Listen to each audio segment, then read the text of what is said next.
जय श्री कृष्ण मित्रों, फिर एक बार बहुत बहुत हार्दिक स्वागत है आप सभी का। आज हम बात करेंगे कुंभ राशि के बारे में। कुंभ राशि के 28, 29 और 30 जून के राशिफल की चर्चा करेंगे।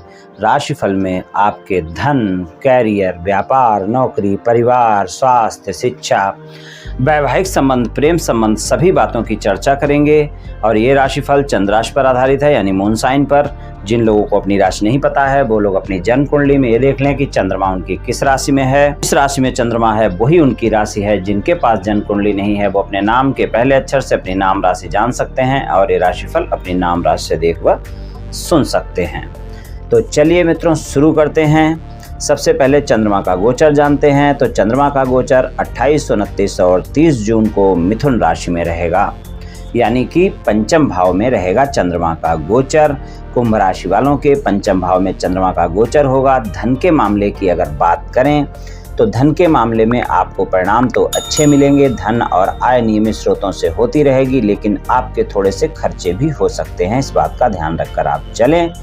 बाकी तीनों दिन धन के मामले में आपका कोई कार्य रुकेगा नहीं। धन के सारे कार्य आपके पूरे हो पाएंगे, क्योंकि इस समय पर धन और आय भाव के स्वामी का गोचर आपके धन भाव में ही चल रहा है। तो वहाँ पर कोई बहुत दिक्कत वाली बात नहीं दिख रही है। तो आपके कार्य धन के पूरे होते रहेंगे, लेकिन आपको बजट बनाकर चलने की आवश्यकता है। इस समय पर खर्चों में अधिकता देखी जा सकती है। व्यापार, कारोबार और नौकरी के लिए ये 3 दिनों की बात करें तो दसम भाव के स्वामी मंगल हैं, जिनका गोचर मेष राशि में हो जाएगा, आपके तीसरे भाव में हो जाएगा, राहु के साथ हो जाएगा। तो एक बात का ध्यान रखें कि अगर आप प्राइवेट नौकरी करते हैं तो वहाँ पर अपने क्रोध से बचें। इस बात का ध्यान रखें, क्योंकि अगर आप अपने सहयोगियों के साथ वहाँ पर अगर क्रोध दिखाते हैं, क्योंकि आपको इस समय इन 3 दिनों में ऐसा समय है कि जबकि छोटी छोटी बातों पर आपको क्रोध आ सकता है और उस क्रोध के चलते आपका काम बिगड़ सकता है। इसलिए इस बात का ध्यान रखें कि आप क्रोध बिल्कुल ना करें। बाकी अपने कार्य समय पर पूरे कर पाएंगे, क्योंकि काफ़ी आप ऊर्जावान रहेंगे, उत्साह से भरे रहेंगे। इसलिए आपको इस समय पर कार्य करने में कोई कठिनाई नहीं होगी, क्योंकि आप में ऊर्जा की अधिकता होगी। लेकिन गलतफहमियां और क्रोध आपको परेशान कर सकते हैं। इस बात का थोड़ा सा आपको ध्यान रखकर चलना होगा अपने कार्य क्षेत्र में। और व्यापार कारोबार करते हैं तो वहाँ पर भी आप अपने व्यापारियों से, अपने स्टाफ से अपनी वाणी को संयमित रखकर क्रोध ना दिखाते हुए कार्य कराएं। यही अच्छा है, क्योंकि इस समय पर आप में क्रोध और अहम की भावना ज़्यादा बढ़ सकती है। इसलिए इस बात का ध्यान रखकर अगर आप चलेंगे तो व्यापार, कारोबार और नौकरी के लिए अच्छा है। जिन लोगों का काम प्रॉपर्टी से जुड़ा हुआ है वो लोग थोड़ा सा किसी से भी कोई भी सौदा करते वक्त ध्यान रखें, क्योंकि आपके मित्र भी इस समय पर आपका पूरा साथ देते हुए नजर नहीं आ रहे हैं। इस बात का ध्यान रखें। पारिवारिक जीवन की बात करें तो पारिवारिक जीवन अच्छा रहेगा। वहां पर आपको अच्छे परिणाम देखने को मिलेंगे। छोटे भाई बहनों के स्वास्थ्य का ध्यान रखकर चलना पड़ेगा। छोटे भाई बहनों से वाद विवाद से बचकर रहना होगा। इन बातों का ध्यान रखना होगा। और माता के स्वास्थ्य और पिता के स्वास्थ्य का भी ध्यान रखना है, और माता से भी वाद विवाद से बचना है। अगर इन बातों को आप ध्यान रखेंगे तो ये आपके लिए अच्छा रहेगा। और वाणी पर संयम रखेंगे, परिवार से तालमेल रखेंगे तो पारिवारिक जीवन अच्छा रहेगा।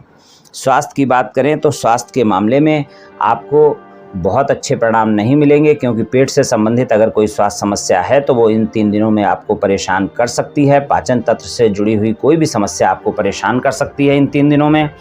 इस बात का ध्यान रखें। और अगर कोई गंभीर स्वास्थ्य समस्या चल रही है तो उसका भी इस समय पर आपको ध्यान में रखकर चलना होगा। इस समय पर कोताही बिल्कुल नहीं बरतनी है। इस बात का विशेष ध्यान रखकर चलें।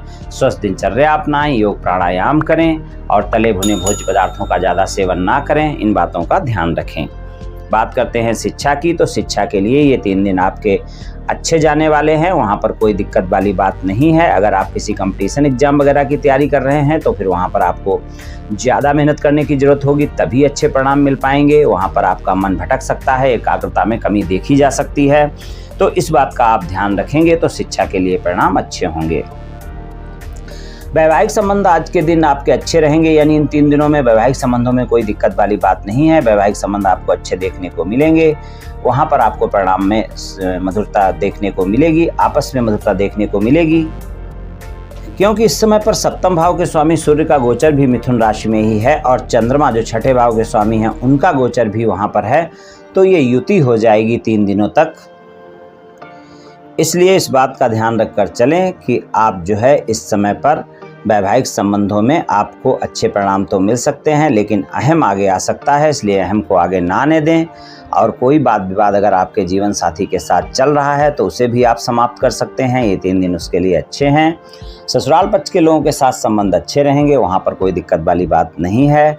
और प्रेम संबंधों की बात करें तो प्रेम संबंधों में आपको अच्छे परिणाम देखने को मिलेंगे। 28, 29 और 30 जून को प्रेम संबंध अच्छे रहने वाले हैं। आपके प्रेमी प्रेमिका के साथ संबंधों में मधुरता देखने को मिलेगी, लेकिन आपके अहम के चलते वाद विवाद भी संभव है, क्योंकि सूर्य का गोचर भी वहीं पर है। इस बात का ध्यान रखकर आपको चलना होगा।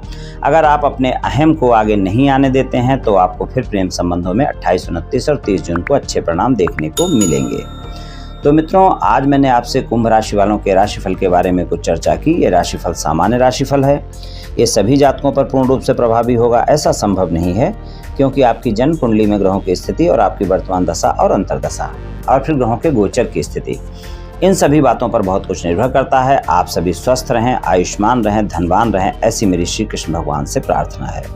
जय श्री कृष्ण।